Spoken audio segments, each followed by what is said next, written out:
प्यारे बच्चों, हम सभी घर में ही रहेंगे और कोरोना से लड़ेंगे, क्योंकि घर ही बन जाएगा विद्यालय हमारा और हम चलाएंगे ई पाठशाला।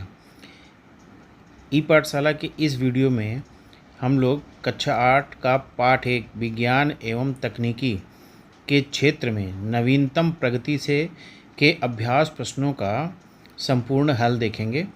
और इसको करने से पहले आप हमारा विज्ञान एवं प्रौद्योगिकी का वीडियो ज़रूर देखिएगा। पूरे चैप्टर को देखने के बाद तब इसके अभ्यास प्रश्नों को अपने आप से हल करिएगा और इस वीडियो में देखिए किस तरह से अभ्यास प्रश्नों को हल किया जाएगा। तो शुरू करते हैं अभ्यास प्रश्नों को हल करना। तो देखिए, अभ्यास प्रश्न में पहला प्रश्न हमारा है, निम्नलिखित प्रश्नों में सही विकल्प छांटकर अपनी अभ्यास पुस्तिका में लिखनी। विकल्प का मतलब क्या है? आपको 4 उत्तर दिए गए हैं, 4 ऑप्शन दिए गए हैं।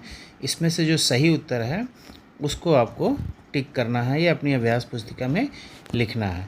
तो देखिए, हमारा पहला प्रश्न है कि आधुनिक संचार का माध्यम क्या है। संचार क्या होता है? अपनी बात को एक जगह से दूसरी जगह किस तरह से पहुंचाया जा सकता है, तो उसका आधुनिक माध्यम क्या है। तो हमें पता है कि हम पत्र से भी पहुंचा सकते हैं, पहले कबूतर से भी पहुंचाया जाता था, गाना सुना होगा आपने, कबूतर जा जा। और आजकल अपनी बात को कहने के लिए हम इंटरनेट, आधुनिक संचार के माध्यम का प्रयोग करते हैं। तो हमारा जो सही उत्तर है, जो सबसे सही उत्तर होगा, वो कौन सा होगा? इंटरनेट। आधुनिक संचार का माध्यम क्या है? इंटरनेट। प्रश्न 2 देखिए, खा, भारतीय अंतरिक्ष कार्यक्रम के जनक कौन है? यानी भारतीय अंतरिक्ष कार्यक्रम की शुरुआत किसने की? जिसने शुरुआत की उसी को हम उसका जनक कहते हैं। तो देखिए, ऑप्शन में दिया है डॉक्टर हार्वर्ड माइकल, तो ये गलत है। आर्यभट्ट गलत है। डॉक्टर विक्रम साराभाई यही हैं जिन्होंने जिनको हम भारतीय अंतरिक्ष कार्यक्रम के जनक कहते हैं। ग देखिए, तीसरा प्रश्न ग, सूचना और संचार प्रौद्योगिकी, information of and communication technology का आरंभ हुआ। सूचना और संचार प्रौद्योगिकी का मतलब क्या है? Information and communication technology. इसका आरंभ कब हुआ था? आज के समय में हम आईसीटी का बहुत ज़्यादा प्रयोग करते हैं अपनी पढ़ाई में, ख़ासतौर से कोरोना के समय में। तो इसका आरंभ कब हुआ था? तो देखिए, इसका आरंभ जो हुआ था वो दिसंबर 2004 में। तो देखिए, इसमें एक ही ऑप्शन ऐसा है जिसमें 2004 दिया है, तो ये हमारा अप्रोप्रिएट आंसर होगा। पर ये किस महीने में हुआ था? दिसंबर 2004। दिसंबर 2004 में आईसीटी का आरंभ हुआ। घ देखिए, अगला प्रश्न, ऊर्जा के नवीकरण स्रोत क्या है? तो नवीकरण आपको बताया था मैंने। नवीकरण का मतलब क्या है? जिसकी पूर्ति बार बार हो सके, यानी जो सोर्स हमको बार बार मिलता रहे। तो उसमें कौन कौन से ऐसे सोर्स हैं जो नवीकरण है, जो बार बार मिल सकते हैं? तो पेट्रोल सीमित है, नहीं मिलेगा। डीजल सीमित है, धीरे धीरे ख़त्म हो जाएगा। एलपीजी सीमित है। लेकिन जो सूरज की ऊर्जा है, सौर ऊर्जा, ये असीमित है, ये कभी ख़त्म नहीं होगी। तो इसलिए नवीकरण स्रोत क्या है जो हमको बार बार मिल सकता है? सौर ऊर्जा। सौर ऊर्जा हमारा ऊर्जा का नवीकरण स्रोत है। अगले प्रश्न पे आते हैं।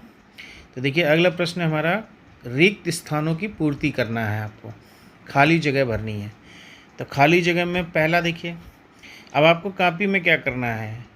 बाकी सारा नीले से और जो खाली जगह है उसको काले पेन से आपको भरना है। तो यहाँ व्यापार का क्या अर्थ है? व्यापार का क्या मतलब होता है?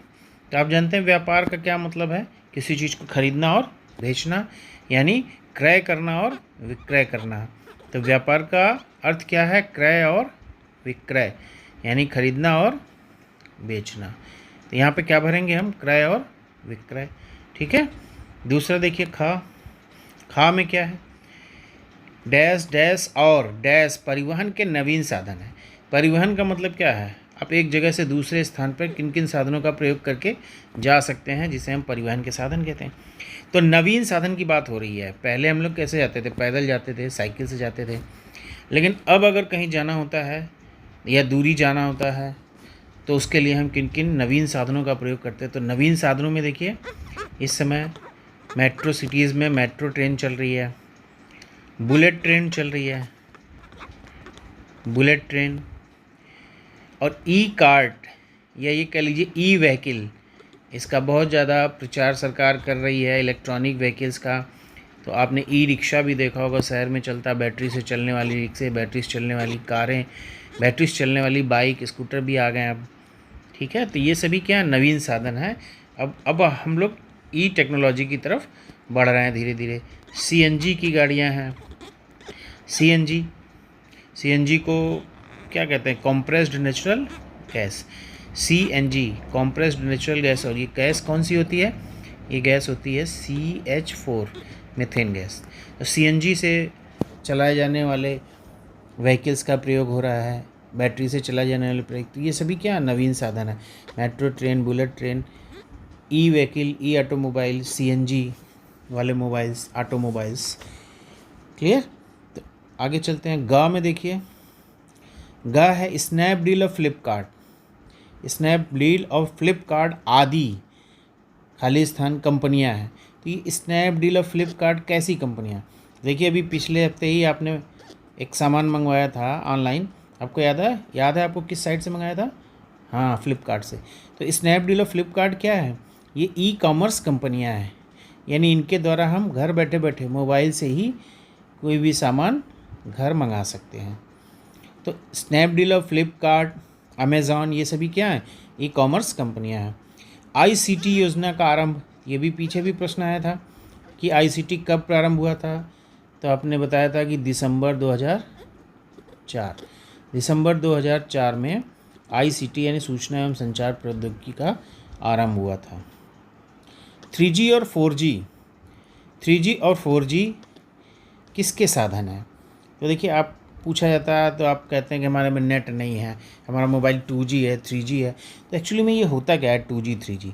देखिए, 2G का मतलब सेकेंड जनरेशन, 3G का मतलब थर्ड जनरेशन, 4G का मतलब फोर्थ जनरेशन, और अब आ गया है 5G यानी फिफ्थ जनरेशन। तो हमारे देश की जो रिलायंस है वो फिफ्थ जनरेशन पे काम कर रही है, आइडिया कंपनी है वो भारतीय एयरटेल है, फिफ्थ जनरेशन पे काम कर रही हैं सब कंपनियां। 3G और 4G बेसिकली किससे रिलेटेड है? मोबाइल से रिलेटेड। और मोबाइल किससे रिलेटेड है? संचार। तो 3G और 4G संचार प्रौद्योगिकी के साधन है। अब इस संचार प्रौद्योगिकी में किसके साधन है? मोबाइल। 3G 4G का यूज़ किस में होता है? मोबाइल। मोबाइल का यूज़ हम अपनी बातों को एक जगह से दूसरी जगह पहुंचाने के लिए करते हैं। तो इस तरह से 3G और 4G संचार, ब्रैकेट में आप मोबाइल लिख सकते हैं, के साधन है। क्लियर? चलिए आगे चलते हैं अगले प्रश्न की ओर। अगला प्रश्न हमारा है, निम्नलिखित के सही जोड़े बनाने हैं। आपको स्तंभ का और स्तंभ खा में से सही जोड़ों को मिलाना है। जैसे पहला देखिए, का है वीडियो कॉन्फ्रेंसिंग। तो वीडियो कॉन्फ्रेंसिंग क्या होता है? मैंने आपको एक दिन मोबाइल से वीडियो कॉन्फ्रेंसिंग करके दिखाया भी था कि घर पे कैसे बात करते हैं वीडियो के थ्रू। तो वीडियो कॉन्फ्रेंसिंग हम मोबाइल से भी कर सकते हैं। क्या पर्पज़ होता है वीडियो कॉन्फ्रेंसिंग का, क्या मतलब होता है? तो वीडियो कॉन्फ्रेंसिंग हमारा जो है वो DRDO नहीं है, उर्वरक का नहीं है, शिक्षा के स्तर में सुधार नहीं, संचार का साधन है। यानी वीडियो कॉन्फ्रेंसिंग क्या है? ये एक संचार का साधन है। हम अपनी बात को वीडियो के माध्यम से दूसरे तक पहुंचा सकते हैं। दूसरा है ख, ICT एवं सूचना एवं संचार प्रौद्योगिकी। तो सूचना एवं संचार प्रौद्योगिकी का उपयोग इस समय सबसे ज़्यादा किस में हो रहा है? शिक्षा के स्तर में सुधार के लिए, शिक्षा के स्तर को बढ़ाने के लिए इसका काफ़ी इस्तेमाल किया जा रहा है। ग है IRS क्या है? IRS किससे संबंधित है? DRDO, उर्वरक के क्षेत्र में, या भारतीय सुदूर संवेदन उपग्रह है। तो IRS एक भारतीय सुदूर संवेदन उपग्रह है। घा देखिए, रक्षा एवं प्रतिरक्षा। तो रक्षा एवं प्रतिरक्षा के लिए DRDO की स्थापना की गई है, तो इसको हम DRDO से मिला देंगे। तो DRDO क्या है? रक्षा अनुसंधान एवं विकास संगठन। DRDO क्या है? रक्षा अनुसंधान एवं विकास संगठन। इसका फुल फॉर्म क्या है? रक्षा अनुसंधान एवं विकास संगठन। अब बचता है भूरी क्रांति। तो आपने क्रांति के बारे में, कृषि वाले पाठ में आपने क्रांति के बारे में पढ़ा था। भूरी क्रांति किससे संबंधित है? खाद से संबंधित, उर्वरक से संबंधित, खेती से संबंधित। तो ये भूरी क्रांति को हम किससे मिला देंगे? भा से। तो भूरी क्रांति के लिए सही जोड़ा क्या है? उर्वरक के क्षेत्र में। इस तरह से हम स्तंभ का को स्तंभ खा के सही जोड़ों से सुमेल करते हैं। अगले प्रश्न पे आते हैं। निम्नलिखित प्रश्नों का उत्तर एक शब्द में देना है आपको। तो एक शब्द में देना है मतलब बहुत लंबा उत्तर नहीं लिखना है, एक लाइन में आपको इस उत्तर को लिखना है। राष्ट्रीय अनुसंधान समिति का गठन कब हुआ? राष्ट्रीय अनुसंधान समिति का गठन, इस समिति का गठन डॉक्टर विक्रम साराभाई की अध्यक्षता में हुआ था। डॉक्टर विक्रम साराभाई किसकी अध्यक्षता में? डॉक्टर विक्रम साराभाई की अध्यक्षता में वर्ष 1962 में। याद रखेंगे, वर्ष 1962। तो राष्ट्रीय अनुसंधान समिति का गठन कब हुआ? 1962 में। ख देखिए, प्रक्षेपास्त्र विकास कार्यक्रम के अंतर्गत किसका प्रक्षेपण किया गया है? तो प्रक्षेपास्त्र विकास कार्यक्रम के अंतर्गत 2-3 मिसाइलों का किया गया, लेकिन उसमें सबसे मुख्य मिसाइल कौन सी है? Ballistic missile. बैलिस्टिक मिसाइल का प्रक्षेपण किया गया है। प्रश्न देखिए, 20वीं सदी में सर्वाधिक सफल ऊर्जा के स्रोत क्या थे? सर्वाधिक सफल ऊर्जा के स्रोत थे नवीकरणीय ऊर्जा। नवीकरणीय ऊर्जा यानी जिस ऊर्जा को हम पुनः प्राप्त कर सकते हैं, नवीकरणीय ऊर्जा के स्रोत, ये सबसे सफल ऊर्जा के स्रोत थे। और ये नवीकरणीय ऊर्जा के स्रोत कौन कौन से हैं? तो नवीकरणीय ऊर्जा कौन कौन सी हैं जो बार बार हम पुनः प्राप्त कर सकते हैं? जैसे पवन है, हवा है, सूर्य है, जैव पदार्थ हैं, पृथ्वी, जल, ये सभी क्या है? नवीकरणीय ऊर्जा के स्रोत हैं। घ देखिए, प्रश्न घ, व्यापार एवं वाणिज्य की नवीनतम तकनीकी कौन सी है? तो व्यापार एवं वाणिज्य की नवीनतम तकनीकी ई कॉमर्स है। नवीनतम तकनीकी कौन सी है? ई कॉमर्स या ई व्यापार। ई व्यापार, इलेक्ट्रॉनिक व्यापार, यानी मोबाइल से ही फ्लिपकार्ट और अमेज़ॉन आदि साइट के द्वारा हम सामानों की खरीद फरोख्त कर सकते हैं। NEPG की शुरुआत कब हुई? NEPG की शुरुआत कब हुई? तो NEPG की शुरुआत ये आपका 18 मई 2006 में हुई। कब हुई? 18 मई 2006। NEPG की शुरुआत कब हुई? 18 मई 2006। भूतापीय ऊर्जा किस प्रकार की ऊर्जा है? तो भूतापीय ऊर्जा, भूमि के अंदर तापीय ऊर्जा, ये एक नवीकरणीय ऊर्जा है। नवीकरणीय ऊर्जा यानी जो ऊर्जा हमको पुनः प्राप्त हो सकती है, नवीकरणीय ऊर्जा, या जिसको हम अक्षय ऊर्जा कह सकते हैं, जो कभी ख़त्म नहीं होती है। नवीकरणीय ऊर्जा को क्या कहते हैं? और क्या कह सकते हैं? अक्षय ऊर्जा। अक्षय पात्र का नाम सुना ना, जिसमें भोजन कभी ख़त्म नहीं होता, उसी तरह से ये ऊर्जा भी कभी ख़त्म नहीं होती है। सॉरी। तो भूतापीय ऊर्जा किस प्रकार की ऊर्जा है? नवीकरणीय ऊर्जा। 6 में आइए, इसरो का गठन कब हुआ था? इसरो ISRO यानी भारतीय अंतरिक्ष अनुसंधान संगठन, इसका गठन कब हुआ था? देखिए, इसका गठन हुआ था नवंबर 1969 में। नवंबर 1969 कब हुआ था इसका गठन इसरो का? नवंबर 1969, 1969, नवंबर 1969 में इसका गठन हुआ था। ठीक है, अब आगे बढ़ते हैं। विनिर्माण से आप क्या समझते हैं? अगला प्रश्न हमारा है 5वां प्रश्न कि विनिर्माण से आप क्या समझते हैं? विनिर्माण से आप क्या समझते हैं? तो विनिर्माण, सबसे पहले तो विनिर्माण क्या होता है इसको समझ लेते हैं। तो विनिर्माण का मतलब क्या होता है कि कच्चे माल को या कच्चे माल से मूल्यवान माल को तैयार करना या मूल्यवान उत्पाद में परिवर्तित कर अधिक मात्रा में वस्तुओं का उत्पादन करना। कच्चे माल से पका हुआ माल, या ये कह लीजिए कि मार्केट में जाने वाला माल, जिसको हम मार्केट में बेच सकें, अधिक से अधिक उत्पादन विनिर्माण या वस्तु निर्माण कहलाता है।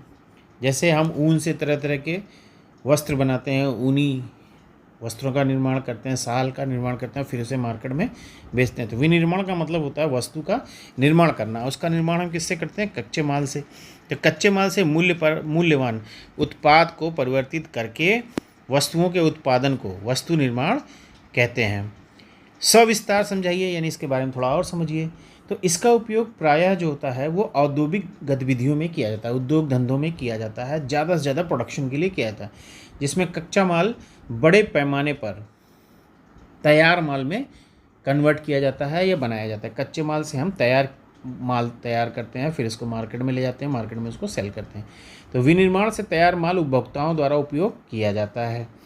विनिर्माण क्षेत्र किसी भी अर्थव्यवस्था की संपन्नता का जनक होता है। ठीक है, तो विनिर्माण का मतलब क्या हुआ? कच्चे माल से व्यवस्थित माल तैयार करना, मूल्यवान उत्पाद तैयार करना और फिर इसको मार्केट में अधिक से अधिक प्रोडक्शन करके मार्केट में सेल करना, ये कहलाता है वस्तु का निर्माण। अगला प्रश्न देखिए, शिक्षा के क्षेत्र में आईसीटी की क्या भूमिका है? शिक्षा के क्षेत्र में आईसीटी की क्या भूमिका है? तो आईसीटी क्या है? सूचना एवं संचार प्रौद्योगिकी। तो आज जो हम लोग मोबाइल के माध्यम से पढ़ रहे हैं, कंप्यूटर के माध्यम से पढ़ रहे हैं, गूगल मीट के माध्यम से पढ़ रहे हैं, यूट्यूब के माध्यम से पढ़ रहे हैं, ये सब क्या है? ये सब आईसीटी की ही देन है। सूचना एवं संचार प्रौद्योगिकी। हमारे पास मोबाइल में 4G है, 3G है, डाटा है। हम 4G 3G डाटा ऑन करते हैं और उसी के थ्रू कोई भी जानकारी इकट्ठा कर सकते हैं। हमें कुछ भी देखना है, हम गूगल पे जाते हैं, पूछते हैं ताजमहल कहाँ है, लाल किला कहाँ है, वो फटाफट सारी चीज़ें बता देता है। तो शिक्षा के क्षेत्र में आईसीटी की क्या भूमिका है? बहुत ही महत्वपूर्ण भूमिका है। शिक्षा के क्षेत्र में शिक्षा के स्तर को सुधारने के लिए आईसीटी एक बहुत ही मजबूत शस्त्र की तरह प्रयोग किया जाता है। आईसीटी बच्चों की कौशल क्षमता बढ़ाने, कंप्यूटर की मदद से अधिक जानकारी देने, डिजिटल यंत्रों का प्रयोग करना और इंटरनेट के प्रयोग के माध्यम से ज़्यादा जानकारी को हासिल करना, ये क्या कहलाता है? ये एक प्रभावशाली साधन है। ये एक आईसीटी के उपयोग हैं, यानी सूचना एवं संचार प्रौद्योगिकी के माध्यम से हम घर बैठे बैठे कुछ भी देख सकते हैं, जान सकते हैं, समझ सकते हैं। शैक्षिक यानी शिक्षा के क्षेत्र को बढ़ाने के लिए, विस्तृत करने के लिए, उच्च शिक्षा में इसको प्रयोग करने के लिए आईसीटी एक बहुत ही प्रभावशाली साधन के रूप में प्रयोग किया जाता है। स्मार्ट स्कूलों को स्मार्ट बनाने में हम प्रोजेक्टर्स का यूज़ करते हैं, इंटरनेट्स का यूज़ करते हैं और मोबाइल में ई बुक्स का प्रयोग करते हैं। अब हमें बुक खरीदने की ज़रूरत नहीं है, हम अपनी मोबाइल में ही बुक को डाउनलोड करके और उसको घर पे ही पढ़ सकते हैं। तो ये सब आईसीटी के उपयोग हैं और शिक्षा के क्षेत्र में आईसीटी के बहुत ज़्यादा महत्वपूर्ण उपयोग हैं शिक्षा के क्षेत्र को बढ़ाने के लिए, बच्चों के ज्ञान को बढ़ाने के लिए। ठीक है, तो अगला प्रश्न क्या है हमारा? ई गवर्नेंस क्या है? ई गवर्नेंस, तो ई गवर्नेंस यानी सरकारी सुविधाओं का लाभ। पहले क्या था? सरकारी सुविधाओं के लाभ के लिए हमें लोगों के चक्कर लगाने पड़ते थे। अब क्या है? अब हमें किसी का चक्कर लगाने की ज़रूरत नहीं है। सरकार सारी चीज़ों को इंटरनेट पे डाल देती है। आप इंटरनेट का ज्ञान रखिए और इंटरनेट के माध्यम से सरकार की सारी योजनाओं को आप मोबाइल पे देख लीजिए और उसी के थ्रू आप काम करके ज़्यादा से ज़्यादा सुविधाओं का लाभ उठा सकते हैं। इसी को ई गवर्नेंस कहते हैं। यानी सरकार की आम नागरिकों के लिए सारी सुविधाओं को, सरकारी योजनाओं को इंटरनेट के माध्यम से उपलब्ध कराना ई गवर्नेंस या ई शासन कहलाता है। क्लियर? इसमें होता क्या? इसके अंतर्गत शासन की सारी सेवाएं, सारी सूचनाएं, सारी सुविधाएं ऑनलाइन उपलब्ध होती हैं। ई शासन के उपयोग से शासन उपलब्ध होती हैं, जिसको हम ई शासन या ई गवर्नेंस कहते हैं। आम पब्लिक के लिए ओपन होती है। अगला प्रश्न हमारा, ई गवर्नेंस की आम जीवन में क्या उपलब्धियां हैं? तो अभी आपने ई गवर्नेंस को समझा कि सरकार के आम नागरिकों के लिए सुविधाओं को इंटरनेट के माध्यम से जोड़ देना और ई गवर्नेंस या ई साधन कहलाता है। इंटरनेट के माध्यम से आप सारी सरकारी योजनाओं को देख सकते हैं, सब ऑनलाइन उपलब्ध होती हैं। ई शासन के प्रयोग से शासन प्रणाली अधिक पारदर्शी, कुशल और जवाबदेह बनाई जा सकती है। इसके अंतर्गत शासन संबंधी सभी सूचनाओं को इंटरनेट पर उपलब्ध करा दिया जाता है। चाहे विद्यालय में दाखिला हो, विद्यालय की लिस्ट निकाल दी जाती है। बिल भरना हो आप ऑनलाइन देख सकते हैं, कोई सामान मंगाना हो आप ऑनलाइन दे सकते हैं, आय जाति का प्रमाण पत्र बनवाना हो आप ऑनलाइन बनवा सकते हैं। और अब इसके लिए आपको बहुत ज़्यादा भटकने की ज़रूरत नहीं होती है। ठीक है, तो ई गवर्नेंस की आम जीवन में ये सारी उपलब्धियाँ हैं। आप ऑनलाइन नंबर लगा सकते हैं हॉस्पिटल में, पहले से रजिस्ट्रेशन करा सकते हैं ताकि आपको वहाँ जाके लाइन नहीं लगाना पड़ेगा। व्यापार और वाणिज्य के क्षेत्र में ई कॉमर्स की क्या भूमिका है? व्यापार और वाणिज्य के क्षेत्र में ई कॉमर्स की क्या भूमिका है? तो देखिए, ई कॉमर्स का मतलब क्या होता है? इलेक्ट्रॉनिक व्यापार। इलेक्ट्रॉनिक व्यापार का मतलब, अब हमें कोई चीज़ चाहिए तो हम मोबाइल पे ही तरह तरह की ई कॉमर्स कंपनियां हैं, उन कंपनियों को खोलते हैं, उसमें अपना रजिस्ट्रेशन करते हैं और उसके बाद जो भी सामान हमको मंगाना होता है हम उस पर सर्च करके उसको ऑनलाइन पे करते हैं और वो सामान को घर पे मंगा लेते हैं। यानी ये एक नवीनतम तकनीकी है जिसके अंतर्गत व्यापार किया जाता है। व्यापार करने का बहुत ही सुगम सरल साधन है। नवीनतम तकनीकी के अंतर्गत व्यापार एवं वाणिज्य ई कॉमर्स के रूप में प्रचलित है। यह इंटरनेट के माध्यम से व्यापार का संचालन करता है। इसके अंतर्गत न केवल खरीदना और बेचना बल्कि ग्राहकों के लिए कई तरह की सेवाएं और व्यापार के भागीदारों के साथ सहयोग भी शामिल है। चाहे इलेक्ट्रॉनिक धन हस्तांतरण करना हो, सामान का खरीद फरोख्त करना हो, इंटरनेट पर कुछ टाइप करना हो, मैसेज भेजना हो, ऑनलाइन लेन देन करना हो, सूची बनाना हो, सभी कामों में हम ई कॉमर्स का यूज़ कर सकते हैं। इंटरनेट का यूज़ आसानी से कर सकते हैं। तो ई कॉमर्स की व्यापार और वाणिज्य में बहुत ही इम्पोर्टेंट, महत्वपूर्ण भूमिका होती है। तो ये था हमारा कक्षा 8 का पहला पार्ट के अभ्यास प्रश्नों का संपूर्ण हल। उम्मीद करता हूँ कि आपको ये अच्छे से समझ में आया होगा। थैंक्स। यदि ये वीडियो आपको पसंद आया हो तो इसे लाइक, शेयर और सब्सक्राइब करना मत भूलिएगा। धन्यवाद।